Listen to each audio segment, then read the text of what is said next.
សិក្ខាកាមវិជ្ជាជីវៈនិងនិស្សិតចំនួន1997នាក់នៃវិទ្យាស្ថានខ្មែរចំនួនថ្មីបានទទួលវិញ្ញាបនបត្រថ្នាក់វិជ្ជាជីវៈសញ្ញាបត្រថ្នាក់បរិញ្ញាបត្ររងនិងសញ្ញាបត្រថ្នាក់បរិញ្ញាបត្រពីសម្ដេចអគ្គមហាសេនាបតីតេជោហ៊ុនសែននាយករដ្ឋមន្ត្រីនៃព្រះរាជាណាចក្រកម្ពុជាបន្ទាប់ពីសិក្ខាកាមនិងនិស្សិតជ័យលាភីទាំងអស់បានបញ្ចប់ការសិក្សាប្រកបដោយលទ្ធផលដ៏ត្រចះត្រចង់នៅវិទ្យាស្ថានខ្មែរចំនួនថ្មីកាលពីពេលកន្លងមកនេះនៅក្នុងពិធីប្រគល់និងទទួលវិញ្ញាបនបត្រនិងសញ្ញាបត្របញ្ជាក់ការសិក្សាពីសម្ដេចតេជោនាយករដ្ឋមន្ត្រីដែលធ្វើឡើងនៅវិទ្យាស្ថានជាតិអប់រំព្រឹកថ្ងៃទី4ធ្នូលោកនប់នរិននាយកវិទ្យាស្ថានខ្មែរចំនួនថ្មីមានប្រសាសន៍ថាគិតមកដល់ឆ្នាំសិក្សា 2014-2015 នេះវិទ្យាស្ថានមានគណៈគ្រប់គ្រងបុគ្គលិកសាស្ត្រាចារ្យលោកគ្រូអ្នកគ្រូសរុបចំនួន375នាក់មានសិក្ខាកាមនិងនិស្សិតកំពុងសិក្សាមានចំនួន 11,892 នាក់ដែលឡែកសិក្ខាកាមនិងនិស្សិតដែលបានបញ្ចប់វគ្គសិក្សាថ្នាក់វិជ្ជាជីវៈថ្នាក់បរិញ្ញាបត្ររងនិងថ្នាក់បរិញ្ញាបត្រចំនួន 15,190 នាក់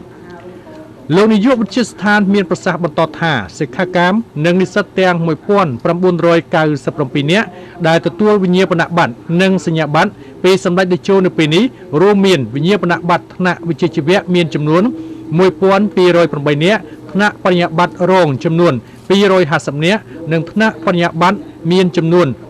539 នាក់ដែលបានប្រឡងបញ្ចប់វគ្គសិក្សានិងការសិក្សាក្នុងឆ្នាំសិក្សា 2011-2012 ឆ្នាំសិក្សា 2012-2013 និងឆ្នាំសិក្សា 2013-2014 ក្នុងនោះក៏មាននិស្សិតថ្នាក់បរិញ្ញាបត្រផ្នែកអាហារូបករណ៍របស់សម្ដេចតេជោនិងសម្ដេចគតិព្រឹទ្ធបណ្ឌិតចំនួន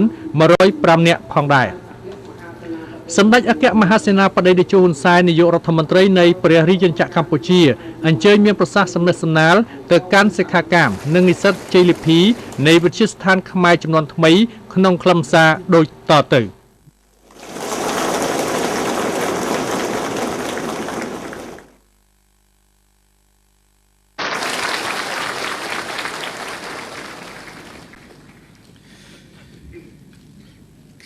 ខ្ញុំសូមក្រាបថ្វាយបង្គំបដិជគុណសង្ឃគ្រប់ព្រះអង្គហើយឧត្តមលោកជំទាវអស់លោកស្រីនាងកញ្ញាថ្ងៃនេះខ្ញុំប្រកាសថាខ្ញុំរីករាយនៅបានមកចូលរួមជាមួយបដិជគុណព្រះសង្ឃហើយឧត្តមលោកជំទាវអស់លោក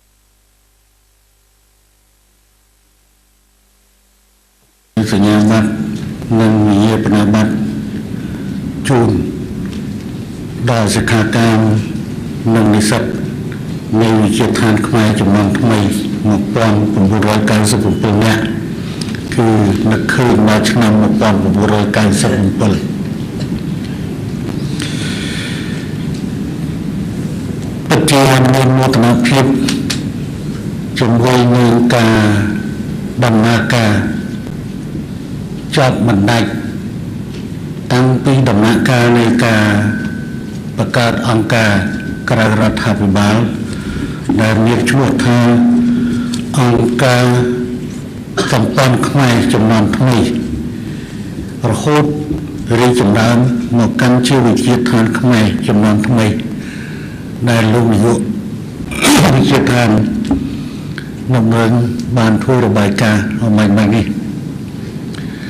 ខ្ញុំប្រកាសថាខ្ញុំធ្លាប់បានលើកឡើងជាហូរហែហើយថាការបង្កើតឲ្យមានជាការលំបាកមួយហើយ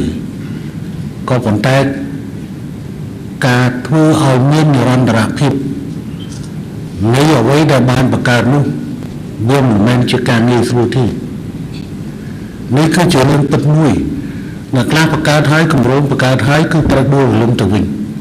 ដោយសារតែការគ្រប់គ្រងមិនល្អឬក៏ពុំមានការចូលរួមពីមជ្ឈដ្ឋាននានាកុំថាឡើយជាគម្រោងដែលរៀបចំដោយវិស័យឯកជនឬអង្គការក្រៅរដ្ឋាភិបាលបើទោះបីជាគម្រោងនោះមានការគ្រប់គ្រងពីជាគម្រោងរបស់រាជរដ្ឋាភិបាលក៏អាចថាគម្រោងនោះរលំទៅវិញដែរប្រសិនបើគ្រប់គ្រងមិនបានល្អដូច្នេះហើយខ្ញុំប្រកាសថាខ្ញុំពិតជាមានការរីករាយដោយសារតែអ្វីដែលវិទ្យាស្ថានបានធ្វើក្នុងរយៈពេលកន្លងទៅនេះ ក្នុងនោះផ្ដោតការយកចិត្តទុកដាក់ទៅលើការសិក្ខាកាមដែលបណ្ដុះបណ្ដាលក្នុងរយៈពេល3ខែ6ខែឬ1ឆ្នាំរឿងនេះខ្ញុំប្រកាសណាខ្ញុំក៏ធ្លាប់បានលើកជាមួយនឹងអង្គការខ្លះដែលបានធ្វើកិច្ចការងារនេះវិជាឋានខ្លះឬសាកលវិទ្យាល័យខ្លះដែលបានធ្វើកិច្ចការងារនេះថាឲ្យបន្តយកកុំភ្លេចជាមួយនឹងការដោះស្រាយបញ្ហាទាក់ទិនជាមួយនឹងការបណ្ដុះបណ្ដាលក្នុងរយៈពេលខ្លីចំណុចនេះជាចំណុចពិសេសណាស់ហើយឥឡូវនេះដោយសារតែការប្រឡងសញ្ញាបត្រមធ្យមសិក្សាទុតិយភូមិរបស់យើងមានសិស្សធ្លាក់ច្រើនដូច្នេះវាកាន់តែមានតម្រូវការថែមទៀតទៅលើការផ្ដល់ឱកាសសម្រាប់ការរៀនសូត្រនៅក្នុងការបណ្ដុះបណ្ដាលវិជ្ជាជីវៈថ្នាក់វិជ្ជាជីវៈសម្រាប់អ្នកដែលមិនអាចឆ្លងផុតមធ្យមសិក្សាទុតិយភូមិទៅកាន់មហាវិទ្យាល័យនោះ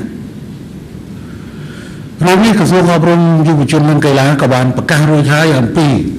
ការដែលអ្នកដែលប្រឡងធ្លាក់ត្រូវចាត់យកនៅវិជ្ជាជីវៈក្នុងនោះបើយើងពិនិត្យទៅក្នុងចំនួនដែលបានបណ្ដុះបណ្ដាលនៅក្នុងថ្ងៃនេះចែកជាម៉ាត់1999នាក់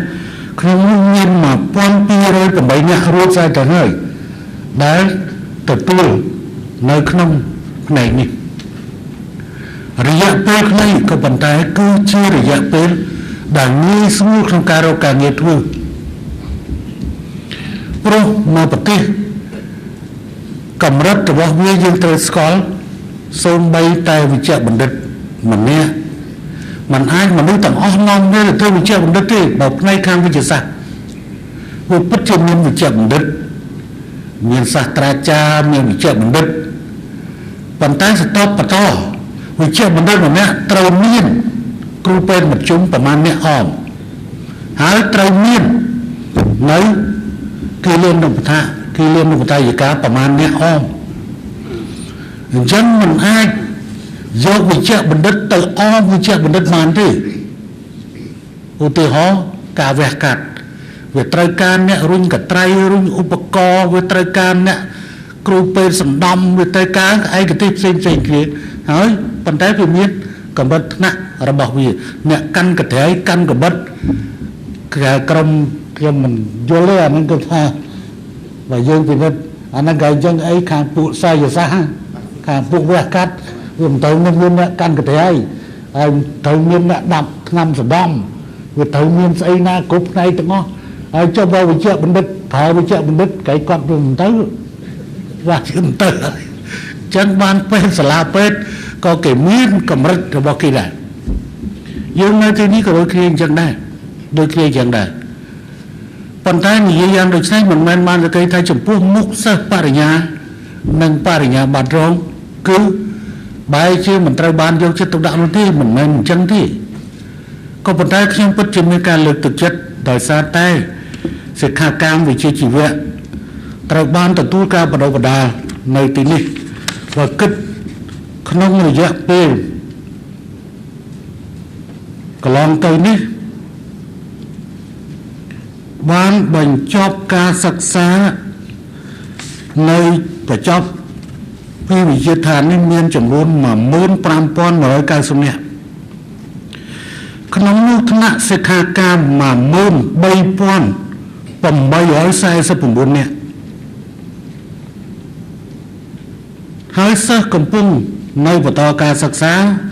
មាន11892នាក់ក្នុងនោះសិក្ខាកាមវិជ្ជាជីវៈមាន4527នាក់យ៉ាងណាទៅនេះបើនិយាយពិតទៅងាយស្រួលរកការងារធ្វើមុនពេលមកខ្ញុំបានមើលឡើងវិញអំពីវិជ្ជាដែលបានសិក្សាគឺមានរហូតដល់7មុខវិជ្ជាដែលបានសិក្សាហើយខ្ញុំគិតថានឹងផ្ដល់នៅជាអនុសាសន៍ឲ្យក្រសួងការងារពិភាក្សាជាមួយនឹង វិជាឋានមិនក្រាន់តែវិជាឋាននេះមួយទេជាមួយនឹងវិជាឋានដទៃឬសាលាដទៃដែលមានការបដិបដារយៈពេលខ្លីត្រូវបំពេញបន្ថែមមុខវិជ្ជាអ្វីទៀតដើម្បីឆ្លើយតបទៅនឹងតម្រូវការទីផ្សារការងាររបស់យើងប៉ុន្តែក្រៅពីវិជាឋាននេះសាលាបដិបដារវិជ្ជាជីវៈនៅតាមទីកន្លែងនេះក៏បានខិតខំបដិបដារជំនាញហើយបញ្ហាជំនាញនេះវានាំមកនៅផលិតភាពការងាររួមយើងឃើញតែប៉ុណ្ណេះទេប្រទេសក្រៅដែលមកវិនិយោគក្នុងប្រទេសយើងមិនមែនចង់យកនៅអ្នកជំនាញមកពីខាងក្រៅដែលមានប្រាក់ខែខ្ពស់មកកាន់ប្រទេសកម្ពុជាទេគឺចង់បានជំនាញនៅក្នុងស្រុកក៏ប៉ុន្តែយើងមិនអាចគប់គុំជំនាញឲ្យគេបានខ្ញុំលើកឧទាហរណ៍មួយខ្ញុំសូមលើកឧទាហរណ៍មួយគឺផ្សារអេហុងក្នុងពេលក្រន់តែមុនការចាប់ផ្ដើមនៃការសាងសង់ខាងអ្នកវិនិយោគគឺបានទៅជួបខ្ញុំនៅឯទីស្តីការគណៈរដ្ឋមន្ត្រីគេបង្ហាញពីកង្វល់នៃការខ្វះ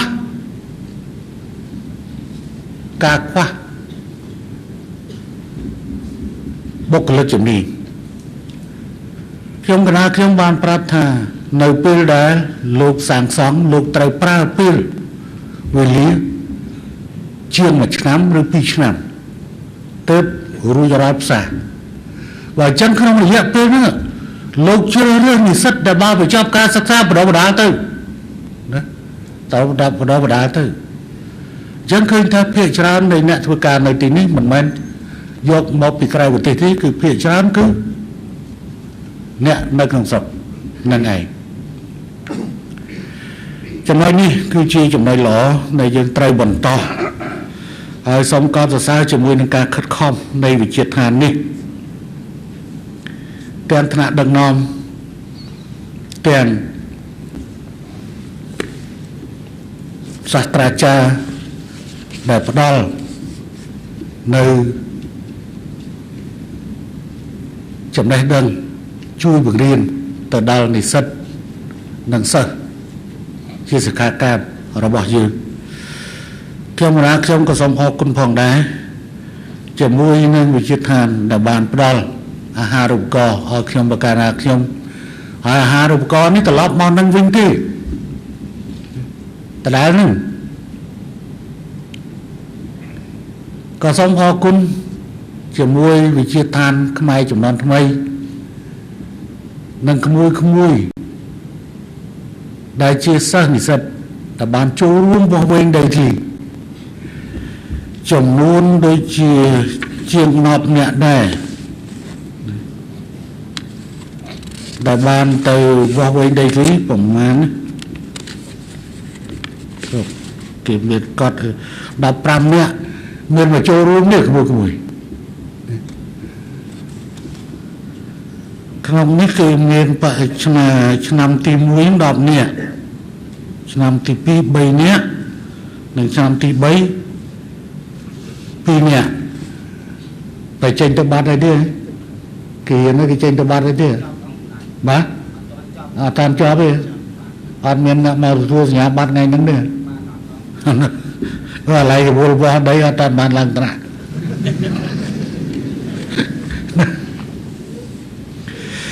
ហើយខ្ញុំបានផ្ដល់ត្រឡប់មកវិញមិញខ្ញុំយកទូរស័ព្ទខ្ញុំមកគុណលេខ12ឆ្នាំនៃការចូលរួមវិភាគទានរបស់ខ្ញុំសរុបទៅគឺជាង$200,000ដែរសម្រាប់វិជាឋាននេះដោយមួយខែអង្គ2តោននិងលុយ2លាន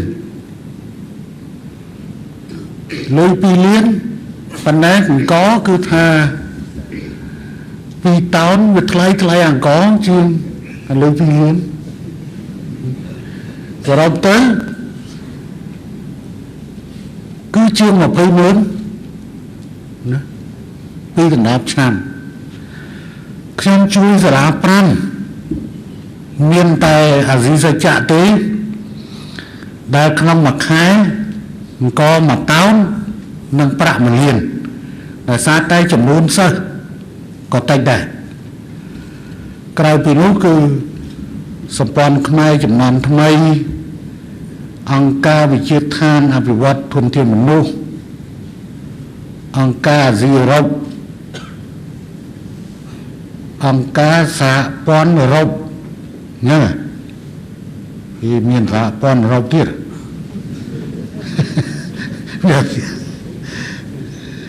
នឹងសិតតែអង្គ2តោន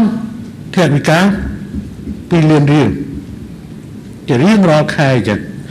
មិនงั้นសួរលោកនំនរិនថាគួរបដិច្ចបានហើយនៅថាអត់បានទេ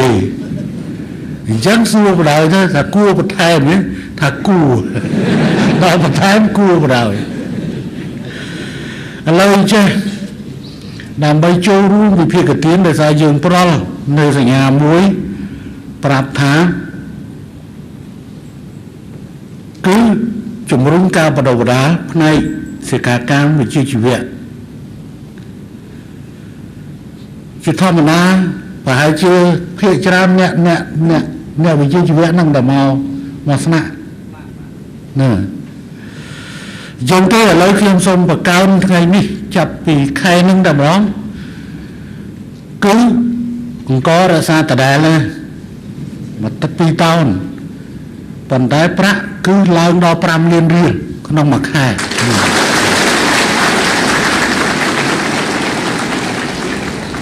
5លានមួយខែគិត12ខែឡើងបាន60លាន15000មួយឆ្នាំអានឹងគិតតែកាលុយណាដល់អង្គទេឲ្យតែប្រឹងប្រែងហើយលុយនេះសូមកុំភ័ន្តច្រឡំថាជាលុយរបស់រាជរដ្ឋាភិបាលសោះណាមិនមែនជាលុយរបស់រាជរដ្ឋាភិបាលទេគឺខ្ញុំផ្ដល់ក្នុងក្របខ័ណ្ឌនៃក្រុមគ្រួសាររបស់ខ្ញុំហើយខ្ញុំមានបន្ទុកច្រើនណាស់ដោយសារម្សិលមិញជាទិវាជនពិការអញ្ចឹងទេថ្ងៃអាទិត្យនេះខ្ញុំត្រូវទៅជួបចៅរបស់ខ្ញុំទៀតហើយព្រោះសន្យាជួបគេ2ឆ្នាំហើយមួយឆ្នាំជួបគេ2ដងជាមួយនឹងពួកក្មួយសិស្សគួរថ្លង់គួរថ្លង់នឹងប្រចាំនេះគ្រូសាថ្មីសន្យាជាមួយគេត្រូវតែអនុវត្តបានតែគេថាមួយឆ្នាំត្រូវជួបពួកគេ2ដងគឺរៀបចំបាយទឹកឲ្យគេនិងផ្ដល់សម្ភារៈឲ្យគេអញ្ចឹងរកពេលណាក៏បានពេលណាលេងថ្ងៃអាទិត្យនឹងដំងទៅព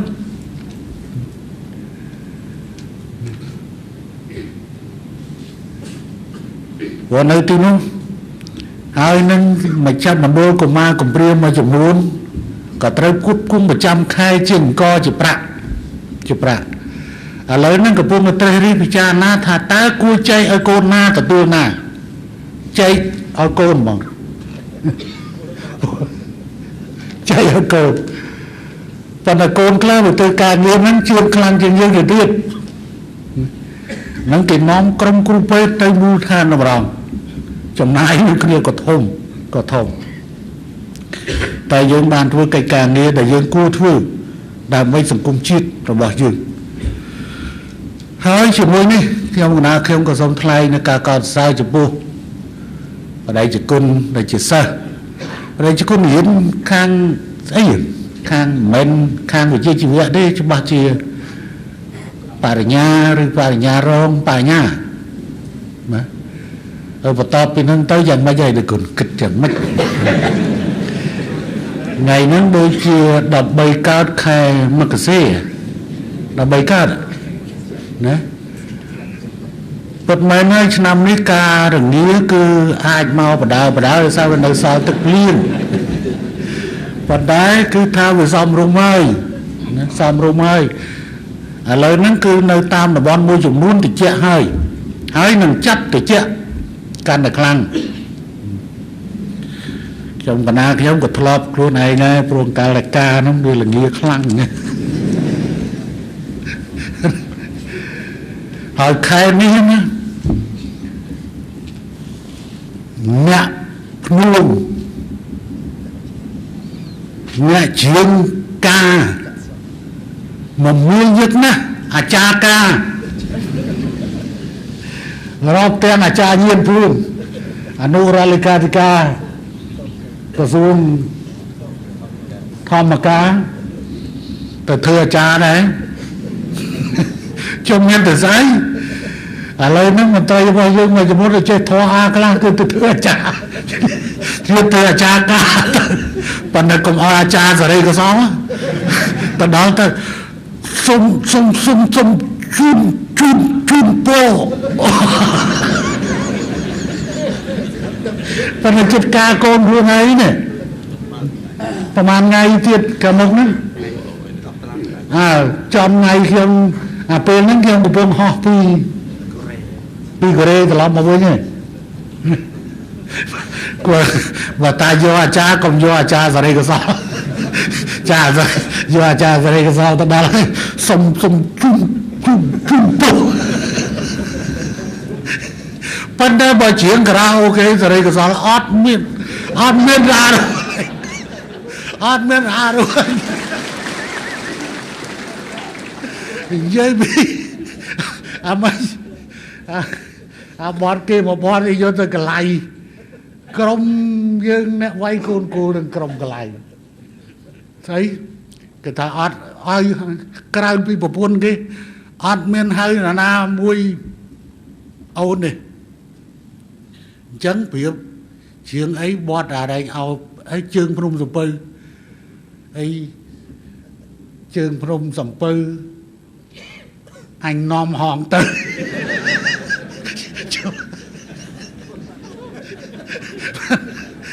ផ្ទះអើនៅ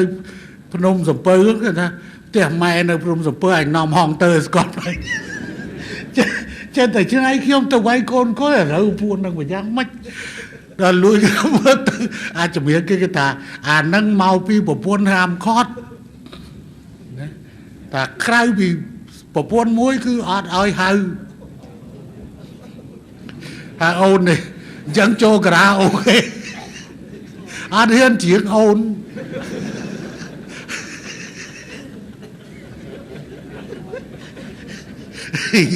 ថ្ងៃនេះមកនិយាយលេងអត់ហ៊ានហៅអូនអញនាំហងទៅមកអាហ្នឹងក្រុមមនុស្សខូចទេណា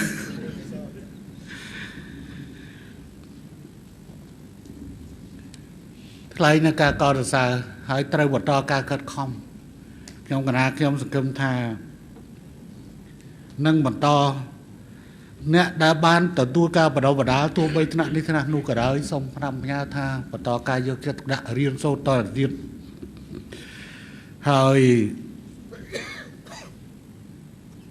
ចំណុចដែលខ្ញុំប្រកាសណាខ្ញុំគួរតែនិយាយគឺនៅត្រង់ចេះគម្លាតនៃការអភិវឌ្ឍឬក៏គម្លាតអំពីបញ្ហាធនធាន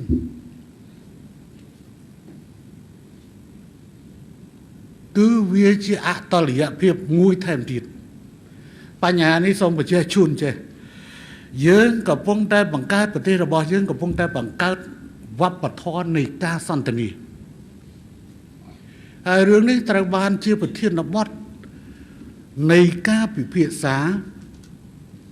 រវាងគណៈបកប្រជាជននិងគណៈបកសង្គ្រោះជាតិជាពិសេសរវាងខ្ញុំជាមួយនឹងអារម្មណ៍សំរងស៊ី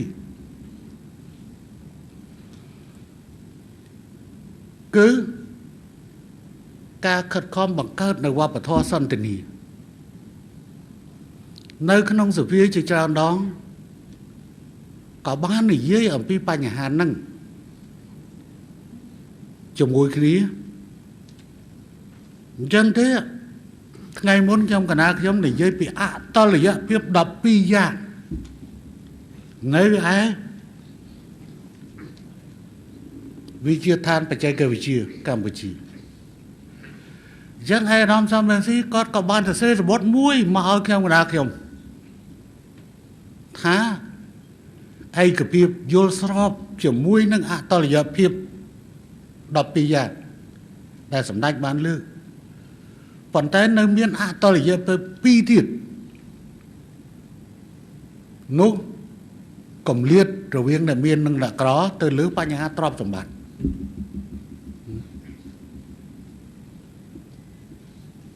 នឹងមកខាងទី1មួយទៀតគឺកំលៀតរវាងធនធានធម្មជាតិនិងការធ្វើអាជីវកម្ម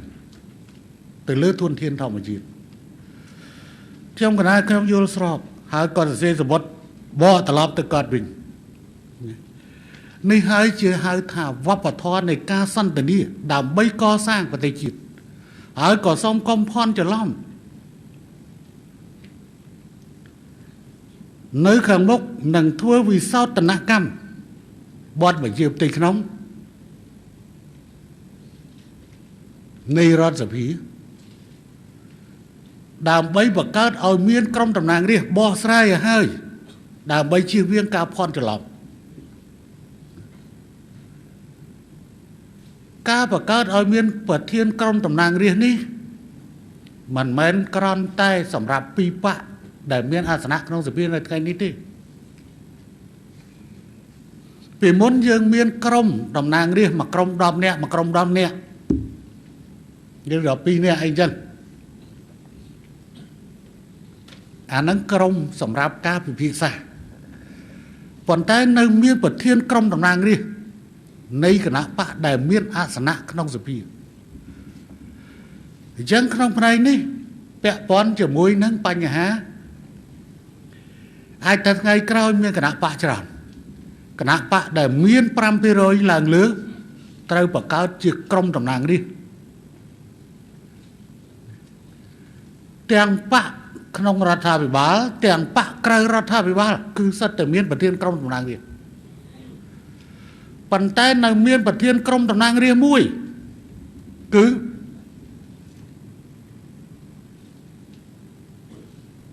ដែលមានសម្លេង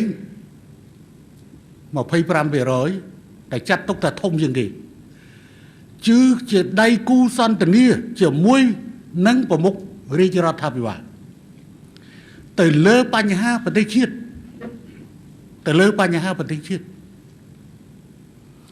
ហើយដែលមានឋានៈស្មើនាយករដ្ឋមន្ត្រីអញ្ចឹងទេមានអ្នកខ្លះថាចុះនៅកម្ពុជាមាននាយករដ្ឋមន្ត្រីដល់2ហីអត់ទេនាយករដ្ឋមន្ត្រីគឺ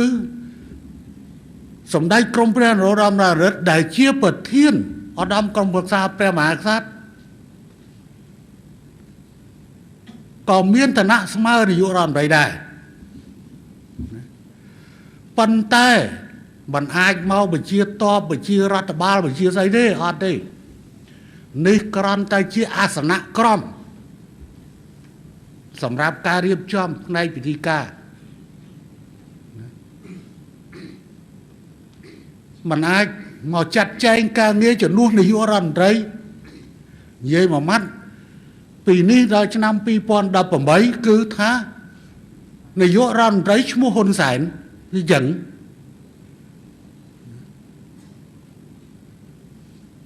ការរៀបចំនេះដើម្បីតើមួយណាជាដៃគូពុតប្រកបជាមួយនឹងប្រមុខរាជរដ្ឋាភិបាលអញ្ចឹងទេប្រធានគណៈអ្នកដែលចាត់តាំងប្រធានត្រូវបានតែងតាំងជាប្រធានក្រុមតំណាងរាស្ត្រត្រូវធ្វើកិច្ចការជាមួយនឹងប្រធានក្រុមតំណាងរាស្ត្រដូចគ្នានឹងមកខាង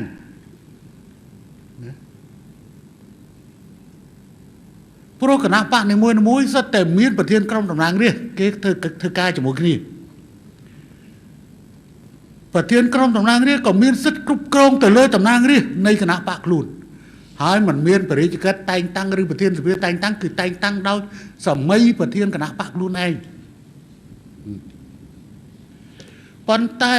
ប្រធានគណៈបកដែលមាន25% អាចចាត់ទុកថាធំជាងគេនឹងជាដៃគូសន្ទនាជាមួយនឹងនាយករដ្ឋមន្ត្រីយ៉ាងទេនេះជាការបង្កើតនៅវប្បធម៌សន្ទនាជំនួសឲ្យការដើរជេរគ្នាតាមចៅផ្លូវឬក៏ទៅស្រែកនៅប្រហែលថ្ងៃនេះខ្ញុំឮដែរទៅស្រែកពីតាណានោះមកស្រែកចុះប៉ុន្តែស្រែកកោរបៀបតែលោអាសំលេងភាគច្រើនវាបុកទម្លាក់កុំភ្លេចទួនាទីគេឲ្យយើងធ្វើអនុប្រធានសភាធ្វើប្រធានសភាគឺជាអ្នកសម្របមូលរវាងបណ្ដាអ្នកតំណាងរាស្ត្រមិនមែនឲ្យអ្នកឯងដើរទៅជេរគេទេ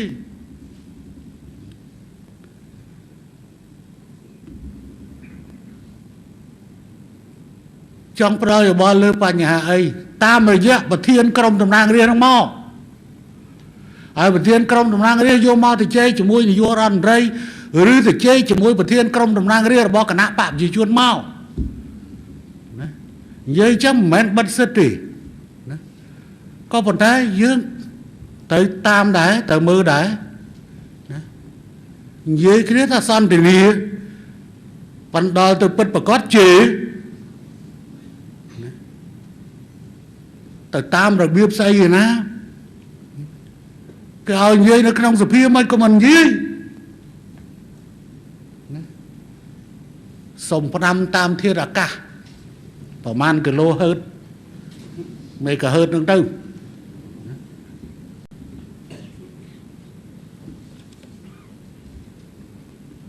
បើមិនបានជេរគេហ្នឹងផ្ទះប្របាញ់nhưស្អីក្នុងពេលដែលមេនេះកំពុងតែប្រកាន់វប្បធម៌សន្តិនិក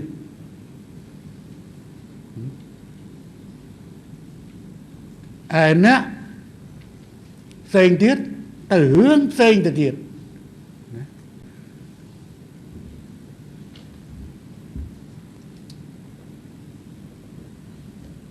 ហើយថ្ងៃនោះវិភាសាគ្នាត្រឹមទៅនៅក្នុងសភាចូលទៅឥឡូវហ្នឹងគឺថាប៉ុន្តែធម្មតាយើងទទួលស្គាល់ចរិតមនុស្សវាមិនដូចគ្នាទេចរិតមនុស្សខ្លះចូលចិត្តបកកតែរឿងចរិតមនុស្សខ្លះចូលចិត្តសម្បកមូលវាជាគឺធម្មជាតិក៏ប៉ុន្តែសូមឲ្យគិតដល់អ្នកដទៃផងសូមឲ្យគិតដល់អ្នកដទៃផងអាហ្នឹងខ្ញុំគ្រាន់តែជូនបកមកអំពីបញ្ហាគម្លាតរវាងអ្នកមានអ្នកក្រតើវិធីដោះស្រាយរបៀបម៉េចយើងមិនអាចធ្វើតាមអាពោលបំផ្លាញចោលអ្នកមានហើយឲ្យទៅក្រដោយគ្នាទាំងអស់មិនអាចទេមិនអាចទេយើងធ្លាប់ពិសោធន៍ហើយតាដេញអ្នកទីក្រុងឲ្យទៅជនបទទាំងអស់អ្នកជនបទដើម្បីផ្ដាច់កម្មសិទ្ធិគឺចេញពីជនបទមួយទៅកាន់ជនបទមួយទៀតអាហ្នឹងផ្ដាច់កម្មសិទ្ធិអស់ទីចុងបំផុតកម្មសិទ្ធិសំរុំគឺស្បោងមួយតូចនិងចានបាយមួយស្លាបព្រាមួយអាហ្នឹងកម្មសិទ្ធិសំរុំផ្ដាច់រហូតដល់កម្មសិទ្ធិមនោសញ្ចេតនាប្រពន្ធអង្គការរកឲ្យទាំងអស់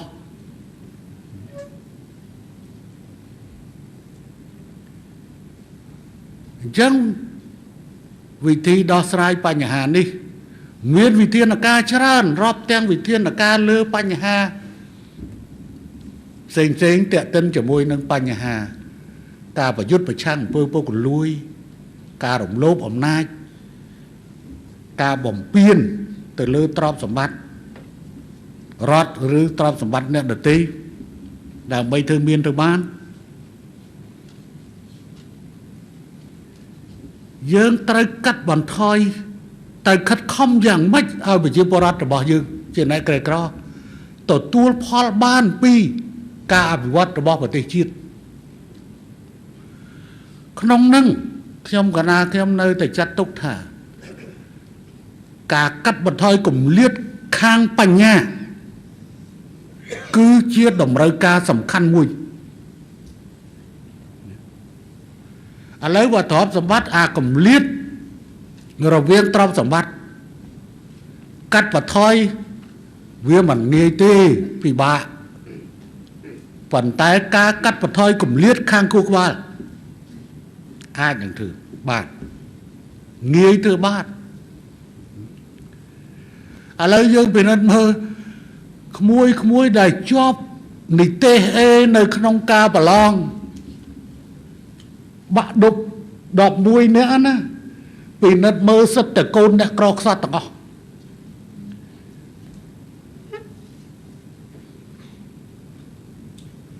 មានអ្នកប៉ុន្តែបើនិយាយថាអញ្ចឹងទៅមិនបានរៀនយើងក៏បានដោះស្រាយបញ្ហាហ្នឹងក្មួយស្រីម្នាក់នៅខាងកំពង់ចាមកង់កញ្ចាស់មួយជិះទៅរៀនប៉ុន្តែដោយសារអានោះដូចអីស្រីពៅអញ្ចឹងស្រីពៅឥឡូវចូលសាលាពេទ្យបងមកនេះគាត់ឆ្លាតដែរគាត់សុំយកនិទេសអេទាំងអស់ដូចជាចូលសាលាពេទ្យដល់ទៅ7ហើយចូលទៅសាលាបច្ចេកវិទ្យាឋានបច្ចេកវិទ្យា2នាក់សាលាអាមេរិក2នាក់ណាអញ្ចឹងចំណុចនេះបង្ហាញឲ្យឃើញថាកូនអ្នកមានមិនប្រកាសថាមានខាងចំណេះវិជ្ជាទេជួនកាលឡែងលប់ប៉ណ្ណឹងឡានប៉ណ្ណឹងម៉ូតូទេណាដល់កូនអ្នកក្រក៏មិនមែនថាទាំងអស់នោះទេក៏ប៉ុន្តែគ្នាអត់មានជំរឿអីក្រៅតែពីប្រឹងអញ្ចឹងខ្ញុំប្រកាសណាខ្ញុំនៅតែបន្តការលើកទឹកចិត្តជំរុញអភិវឌ្ឍគេហៅថាផ្នែកធនធានខួរក្បាលមកហើយហ្នឹងគឺសមត្ថធម៌ណាហើយលេងអាក្បាច់ប្រឡងដូចប្រឡងកន្លងទៅលេងអាក្បាច់ហ្នឹងដល់លេងក្បាច់ហ្នឹងគឺថាទាំងកូនអ្នកក្រទាំងកូនអ្នកមានប្រឹងរៀនទាំងអស់ព្រោះអ្នកចេះបានជាប់អំពើពុករលួយក្នុងការប្រឡងសោកប៉ាន់ឬក៏លក់វិញ្ញាសាអីអត់ទេណាអ្នកចេះទៅប្រឡងជាប់លេងអាក្បាច់ហ្នឹងដល់អញ្ចឹងកុំលៀតខាងចំណេះវិជ្ជាគឺអត់ខុសគ្នាទេហើយចំណុចនេះសំខាន់ទ្រព្យសម្បត្តិមួយនេះធំណាស់ទ្រព្យសម្បត្តិដែលឪពុកចែកឲ្យឪពុកម្ដាយចែកឲ្យជាផ្ទះជាដីធ្លីជាមាសប្រាក់អាចនឹងបាត់បង់ប៉ុន្តែការចែកចំណេះវិជ្ជាឲ្យកូនចៅឬក៏ចំណេះវិជ្ជាដែលយើងមានអាហ្នឹងគេហៅថាកដៀក៏មិនកោកដោក៏វាមិនកាត់សូម្បីចំណន់អាពតខូគឺប៉ុណ្្នឹងហើយអ្នកឯងសម្រាប់បានមនុស្សប៉ុន្តែអ្នកឯងមិនអាចសម្រាប់បាននៅចំណេះវិជ្ជាដែលគេមានទេអត្តប្រគេស្លាប់អាហ្នឹងវាអស់ហើយអញ្ចឹងបានជាយើងនៅសេសសល់មនុស្សខ្លះព្រោះគេមិនអាចដកហូតគេដកហូតកម្មសិទ្ធិបានតែគេមិនអាចដកហូតនៅការចេះដឹងរបស់មនុស្សបានទេ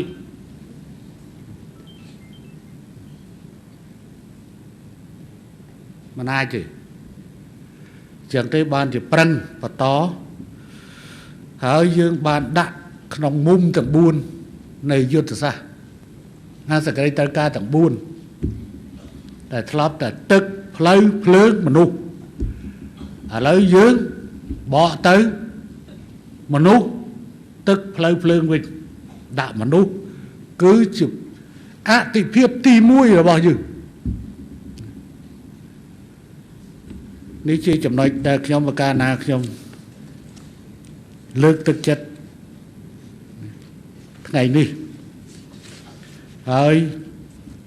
នៅអង្គការដទៃគឺចាំជួបគ្នាហ្មងចាំជួបគ្នា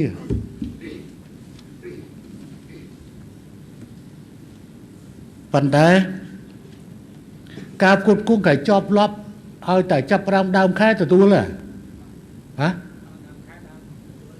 ឥឡូវទទួលហើយនៅទទួលរួចហើយឥឡូវថែមតែ3លានមកទៀតព្រោះអានឹងតម្លៃមហូបអាហារណាដើម្បីឲ្យវាមានកម្លាំងមានកំហែងឲ្យរៀនសូត្រណា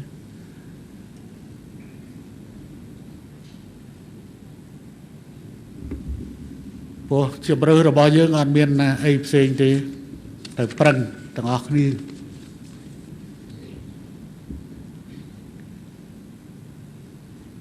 មនុស្សម្នាក់គ្រួសារនីមួយសហគមន៍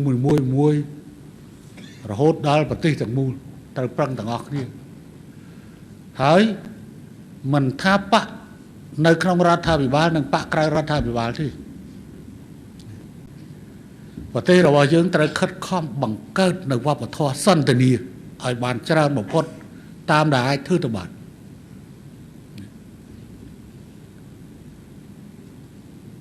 តែខ្ញុំនៅតែទទូចឲ្យវានាងសុំថាបើមានរឿងអីគឺនិយាយគ្នាហើយយកទៅនិយាយនៅក្នុងសភាទៅ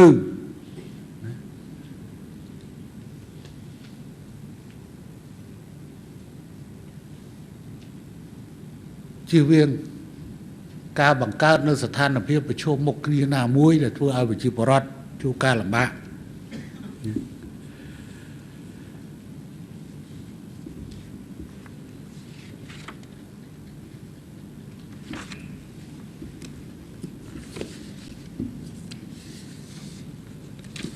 ថ្ងៃនេះខ្ញុំកណាខ្ញុំប៉ុណ្្នឹងទៅចុះ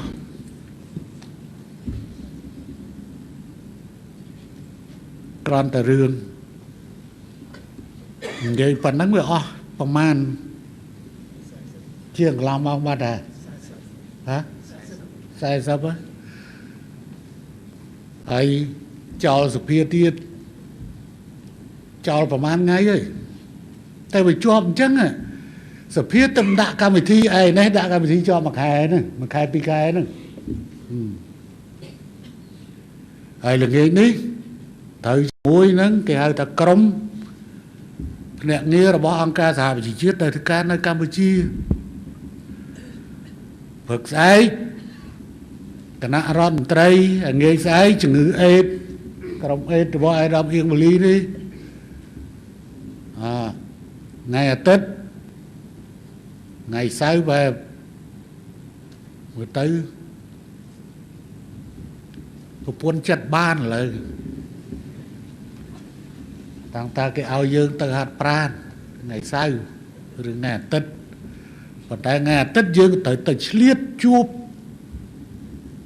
ក្មួយពិការហើយក៏សូមអំពាវនាវផងដែរអាការរើសអើងចំពោះជនពិការហ្នឹងក៏នៅតែមានម្សិលមិញខ្ញុំក៏មើលទូរទស្សន៍ការអំពាវនាវហើយសូមតាមរេស្តូរ៉ង់នានាតាមភោជនីយដ្ឋាននានាដែលមានភ្លេងមានស្អីនេះអ្នកចម្រៀងដែលជាជនពិការគួរអនុញ្ញាតឲ្យគ្រាច្រៀងមួយបទពីរបទកំដរផងទៅ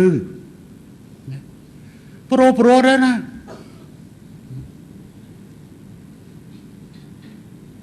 សូមកុំរើសអើងអំពីបញ្ហាហ្នឹងអារឹងក្រសួងទេសចរជួយមើលផងលើកទឹកចិត្តឲ្យបន្តិចដល់ល្អ ណាឲ្យបន្ទុកដល់ល្អចំពោះភោជនីយដ្ឋានឬក៏សន្តាគារណាដែលមានក្រុមភ្លេងហើយដែលអាចផ្ដល់ឱកាសឲ្យอะไรណែជនពិការចូលច្រៀងណាវាតោះខុសអីហើយក្រុមភ្លេងនោះក៏គួរតែជួយសម្រួលឲ្យគ្នាបានចូលច្រៀងទទួលបាននៅថវិកាខ្លះណាកន្លងទៅខាង CTN ខាងបាយ័នក៏មានយកច្រៀងឲ្យប៉ុស្តិ៍ទូរទស្សន៍មួយចំនួនគេយកឡើងច្រៀងដែរ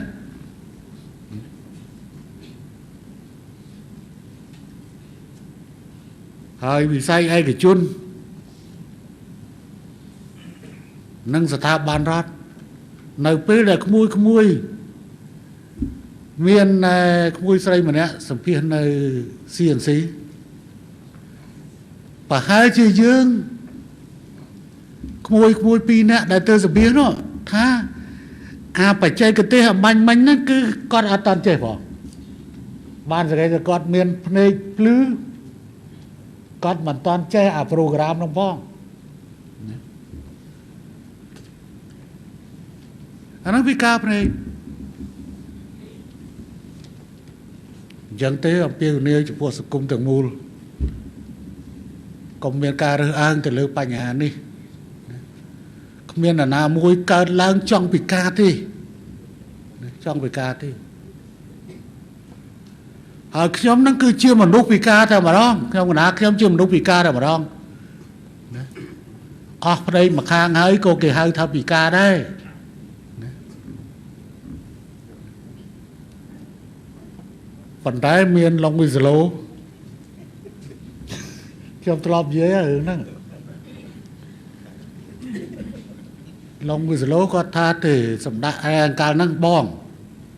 តាមសម្ដេចអីទេបងឯងចាំច្រើនអញ្ចឹងប្រហែលជាមកពីបងឯងពិការភ្នែកមកខាងវាប្រមូលផ្ដុំមកអាគួរអាដៃតសៃហ្នឹងវាមកប្រមូលផ្ដុំបងឯងចាំណារឿងពីណាមកបងឯងចាំខ្ញុំថាអញ្ចឹងសឡូវឯងសាទៅខ្វៃភ្នែកមកខាងខ្វៃភ្នែកមកខាងទៅគេលោចាំដូចខ្ញុំ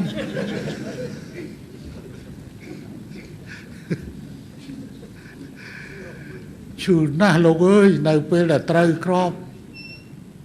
ហើយជាពិសេសនៅពេលដែលគេវះហើយវះជន់នោះមិនមែនដូចសម័យឥឡូវទេ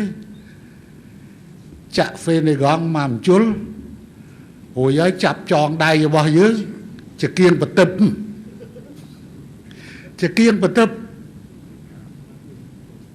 គេមានពិលមួយដែរវះអាហ្នឹងគឺឈឺហើយពេលដែលគេកាត់ទឹកទៅប៉ះនៅអាក្របនៅក្នុងហ្នឹងយកក្របហ្នឹងរសារហូតមកដល់ក្រោយកិច្ចព្រមព្រៀងប៉ារីសឯងបានមិនដឹងបាត់កបោបាត់អាហ្នឹងទៅណាប៉ុន្តែនៅសល់មកក្របទៀតនៅក្នុងក្រោមប៉ុន្តែឈឺបំផុតឈឺអត់ត្រង់ចេះសម័យនោះអត់មានក្របភ្នែកទេមានក្របភ្នែកតែពីរក្របអាមួយឆ្វេងអាមួយស្ដាំអញ្ចឹងយកអាក្របភ្នែកនោះដាក់វាមិនត្រូវវាធំពេកចុះក្របភ្នែកអឺរ៉ុបក្របភ្នែកអឺរ៉ុបដាក់វាមិនត្រូវដល់ដាក់មិនត្រូវពេលគេសុំកាត់ម្ដងទៀតអានឹងហើយតែវេទនាព្រោះចាក់ថ្នាំស្ពឹកទៅវាលេងស្ពឹកហើយកាត់តែកាត់ឈឹបអញ្ចឹងគឺថាឈាមនោះអូមកពេញតិចវាអត់មានអានឹងគេហៅថាកាត់ភ្នែកតម្រូវក្របភ្នែកឬពាក្យមួយយ៉ាងថាកាត់ក្បាលតម្រូវមួកកាត់ជើងតម្រូវស្បែកជើង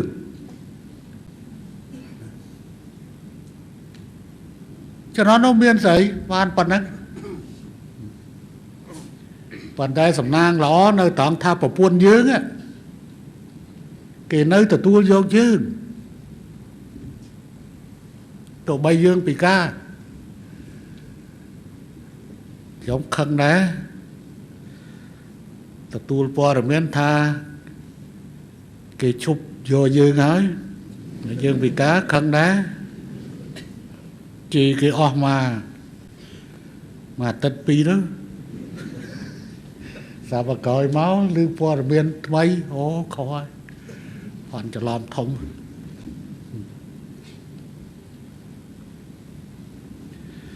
កាលមិនតាន់ពិការ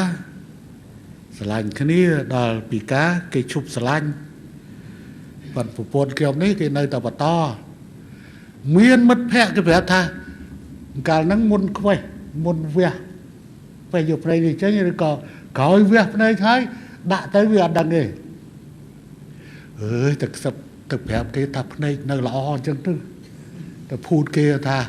អញមិនលេអាក្បួនភូតទៅវិញចូលបើដល់ពេលថ្ងៃការរួចតែគេថាយើងពិការគេរត់ចោលយើងមិនម៉េចឥឡូវប្រាប់ឲ្យច្បាស់ថាគេមិនយកយើងអីទៅណាព្រោះពេញដីស្រីពេញនគរ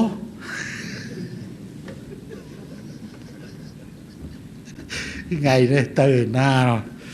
បណ្ដៃគុណហើយមកវិទ្រាក់ខ្យល់ពីជើងបានទៅប៉ឹងនេះ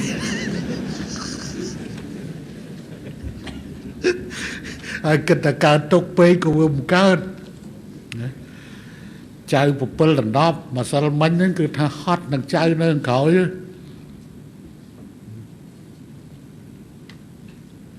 ចូលក្នុងធុងនោះអាប្រុសនោះលោតដល់គ្រូមករៀនបង្រៀនវាមិនចង់ទៅវានៅចង់លេងចៅស្រីទូចមកតបឥ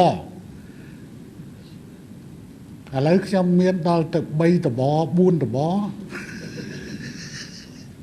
មិននិយាយរឿងលោទេទូចប៉ិនគ្នាហ្នឹងផ្លាស់មើលយើង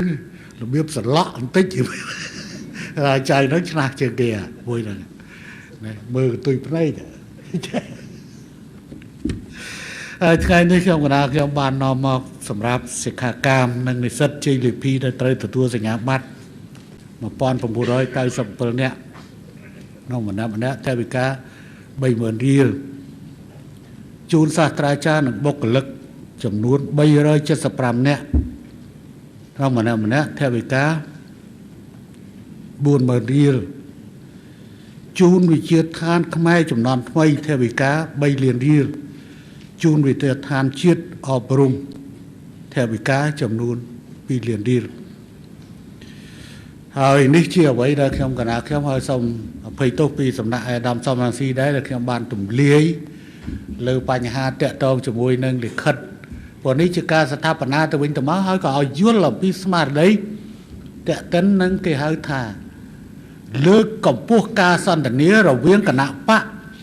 ក្នុងរដ្ឋាភិបាលនិងគណៈបកក្រៅរដ្ឋាភិបាលខ្ញុំប្រកាសណាខ្ញុំមិនចង់និយាយភាសាថាបកប្រឆាំងបកអីទៀតទេគឺបកដឹកនាំរដ្ឋាភិបាលឬក៏បកក្នុងរដ្ឋាភិបាលនិងបកក្រៅរដ្ឋាភិបាលបកសម្លេងភាគច្រើននិងបកសម្លេងភាគតិចប៉ុន្តែបើពីរោះស្ដាប់ជាងគឺបកក្នុងរដ្ឋាភិបាលនិងបកក្រៅរដ្ឋាភិបាល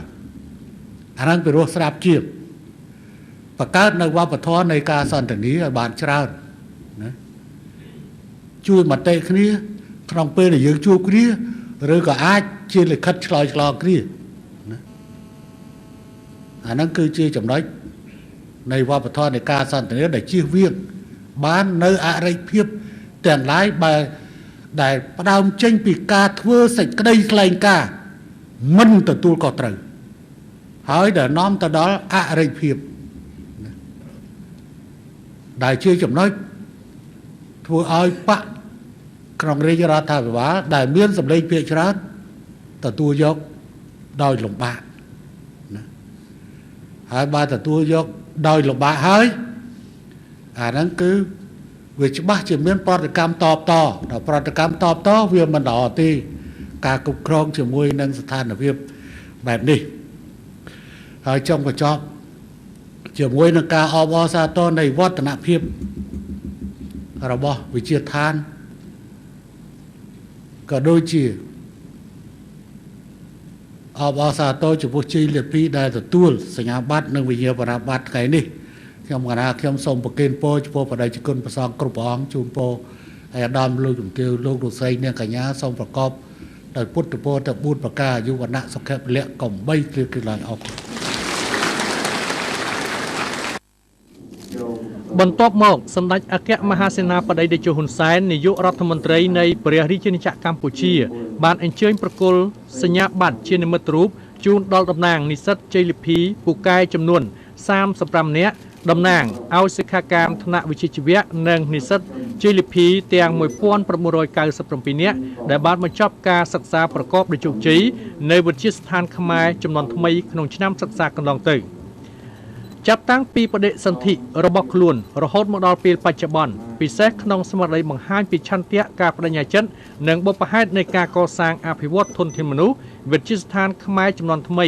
បានចូលរួមចំណែកយ៉ាងសកម្មជាមួយរាជរដ្ឋាភិបាលដើម្បីលើកកម្ពស់ប្រសិទ្ធភាពនៃការបណ្ដុះបណ្ដាលធនធានបញ្ញវន្តក្នុងបរិបទនៃសង្គមពុទ្ធិក្នុងនោះ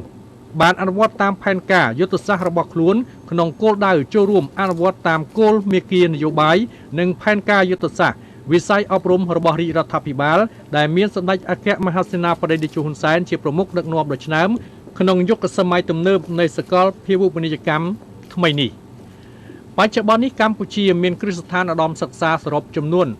104ក្នុងនោះគ្រឹះស្ថានឧត្តមសិក្សារដ្ឋមានចំនួន39និងឯកជនចំនួន65និងមាននិស្សិតចាប់ពីថ្នាក់បរិញ្ញាបត្ររងដល់ថ្នាក់បណ្ឌិតមានចំនួន222,146នាក់ដោយផ្សារភ្ជាប់នឹងយុទ្ធសាស្ត្រចតុកោណរបស់រាជរដ្ឋាភិបាលនិងផែនការយុទ្ធសាស្ត្រអភិវឌ្ឍជាតិ2009-2013ក្រសួងអប់រំយុវជននិងកីឡាបានដាក់ចេញនូវផែនការយុទ្ធសាស្ត្រវិស័យអប់រំ2009-2013របស់ខ្លួនដោយផ្អែកលើគោលនយោបាយគន្លឹះសំខាន់ៗរួមមានទី1ការធានានូវលទ្ធភាពទទួលបានសេវាអប់រំប្រកបដោយសមធម៌ទី2ការលើកកម្ពស់